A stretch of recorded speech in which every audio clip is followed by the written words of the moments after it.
Does the teleological argument, or the argument from intelligent design, prove that God exists? In this video, I'll be going over the teleological argument for God, including the more modern fine-tuning version of this argument, then outline why this probably doesn't prove that God exists. This video is probably the first in a series of videos refuting or debunking the best arguments for God. If you like this video and think it's interesting or helpful, please remember to give it a thumbs up to prime the YouTube algorithm, and then subscribe for more videos like it using the link in the description below.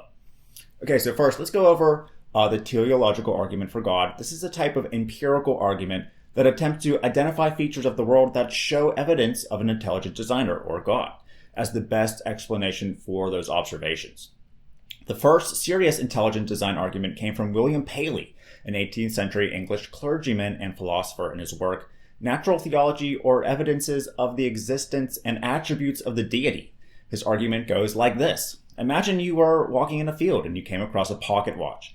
Unlike stones and grass around it, the watch appears to have been created by some sort of intelligent being for intelligent purposes. It was most likely dropped by a creator instead of growing among the grass.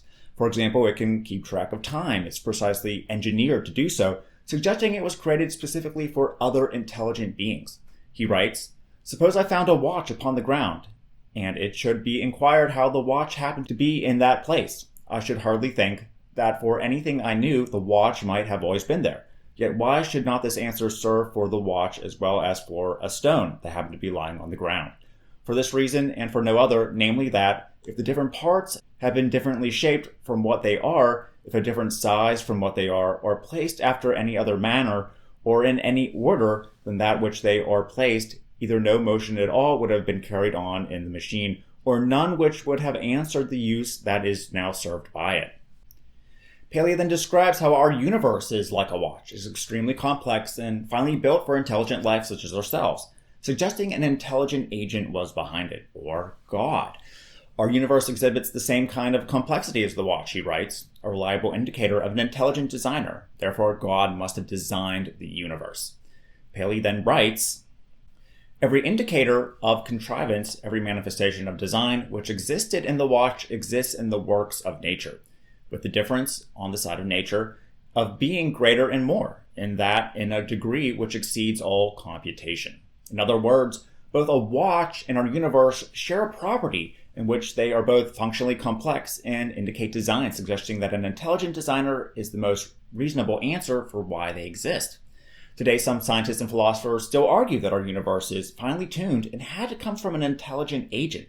They use a more modern, fine-tuning version of Paley's original argument, which states that our universe is so finely tuned for life that if it were even the tiniest bit different, life would not be possible. This suggests intelligence is behind its creation. And there are actually several facts that seem to back this up. For example, if gravity had been absent or substantially weaker, galaxies, stars, and planets would not have formed in the first place. The strength of the strong nuclear force, when measured against that of electromagnetism, seems fine-tuned for life, since if it had been stronger than more than 50%, almost all hydrogen would have been burned in the very early universe. There are many more examples of this fine-tuning. As physicist Brian Greene has stated, if you got to play with the dials of the universe and even so much as bumped one of the dials, like the amount of dark energy in our universe, life as we know it would not have happened. We have to conclude that life is so improbable that an intelligent agent or force is behind our universe's creation. Proponents of the finely tuned universe theory argue. However, philosophers could argue back that just because life seems very improbable doesn't mean that we automatically have to accept that it occurred by design. Now, to counter that argument, George Schlesinger says that the universe fine-tuned for life is improbable the same way that winning 3 consecutive lotteries in a row is improbable. Think of it this way. Now imagine that I win a 1 in 1 billion lottery game. You wouldn't think right away that I cheated somehow. But imagine that I won 3 1 in 1,000 lotteries in a row. This almost certainly suggests that the games were rigged in my favor, meaning that an intelligent agent was behind me winning those 3 consecutive lotteries. However, the probability of both the single lottery winning and the triple lottery winning is the same. Schlesinger says our universe is like the triple lottery winner. Life isn't just a one-time event, but many lotteries had to go just perfect for intelligent life, us, to come about. So take a look at the beautiful sunset. Do you think that that was randomly created? Or was there some sort of a purpose for intelligent beings behind it? Was it all because of the Big Bang? The answer is evident to believers of God and the teleological argument, and anything else is just silly. So that's the teleological argument in a nutshell. So what's wrong with it? Well, one of the first issues that springs to mind is how we know the intelligent creator is God, and the God of the Judeo-Christian tradition. In his work on metaphysics, Voltaire argued that even if the argument from design could prove the existence of a powerful, intelligent designer, it wouldn't prove that this designer is God. It could be some sort of intelligent entity that could care less about us, or maybe multiple entities. But I think we could take this a step further and say the argument can't prove any intelligent creator at all.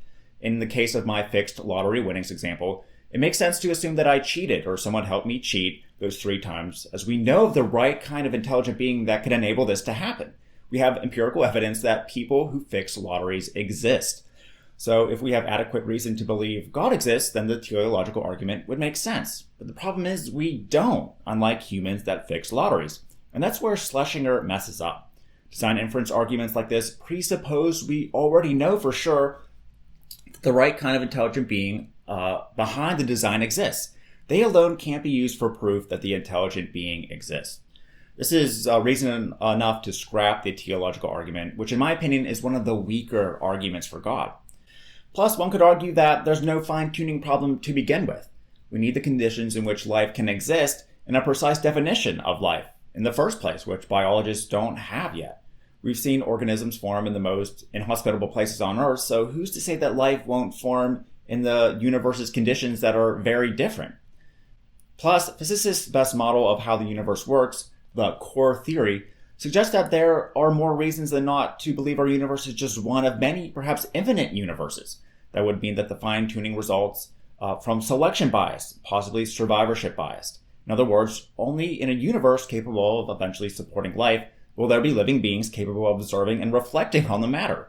We're wondering why our universe appears fine-tuned because we're in the universe capable of supporting entities that could ask the question, since that particular one had the conditions to support life. Plus, if God were to fine-tune the universe, wouldn't he make it so we don't have to do things like, say, make videos attempting to even prove that he's there or not?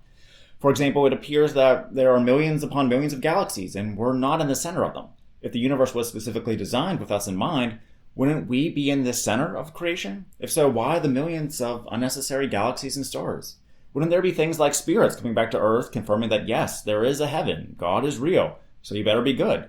So if there isn't so much speculation, plus wouldn't God have eliminated so much of the cruel suffering we see every day if he was indeed the designer? Instead of a universe that appears to be fine-tuned toward theism, we see one that seems to be fine-tuned toward naturalism, or just plain old nature.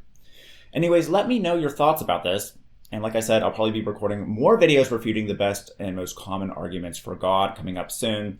And if you like this video, make sure to subscribe for more videos like it using the link in the description and turn on the notification bell to receive updates when new videos are out. As usual, thanks for watching, and I'll see you again soon.